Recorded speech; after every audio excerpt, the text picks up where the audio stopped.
Champions লিগের ফাইনালে জয়ের কোনো না কোনো উপলক্ষ ঠিকই খুঁজে নেয় রিয়াল মাদ্রিদ। টনি ক্রুস আর লুকা মদ্রিচকে বিদায়ী উপহার দেওয়া যেমন ছিল এবারের উপলক্ষ। সেখানে ২৭ বছর পর বুরাশিয়া ডর্টমুন্ডের চ্যাম্পিয়ন্স লিগের শিরোপা জয়ের স্বপ্ন ভেঙে গেল। শনিবার রাতে ইংল্যান্ডের ওয়েম্বলি স্টেডিয়ামে দানি কারবাখার ও ভিনিসিয়াস জুনিয়র গোল করে রিয়ালকে ২-০ ব্যবধানে সহজ জয় এনে দিয়েছেন। শিরোপার লড়াইয়ে প্রথমার্ধে কথামতো সাহসী ফুটবল খেলেছে ডর্টমুন্ড। শুধু রিয়াল মাদ্রিদকে তারা আটকে রাখেননি, গোলের দারুণ সুযোগও তৈরি করে, কিন্তু করিম আদিয়ামি সুযোগ হারান।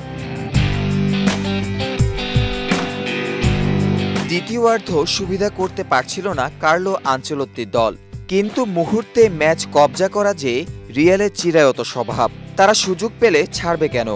ম্যাচের ৭৪ মিনিটে ওই সুযোগ কাজে লাগিয়ে দলকে ১-০ গোলে এগিয়ে নেন কারবাখার। এরপর ৮২ মিনিটে ভিনিসিয়াস ওয়েম্বলির এক পাশ স্তব্ধ করে অন্য পাশে উল্লাসের ঢেউ তোলেন। তাদের ওই ২ গোলে শিরোপা নিশ্চিত করে রিয়াল মাদ্রিদ। এছাড়া বিদায়ী ক্রুস ও মদ্রিচ চ্যাম্পিয়ন্স লিগের ইতিহাসে সর্বাধিক ষষ্ঠ শিরোপা জয়ের রেকর্ড গড়েছেন।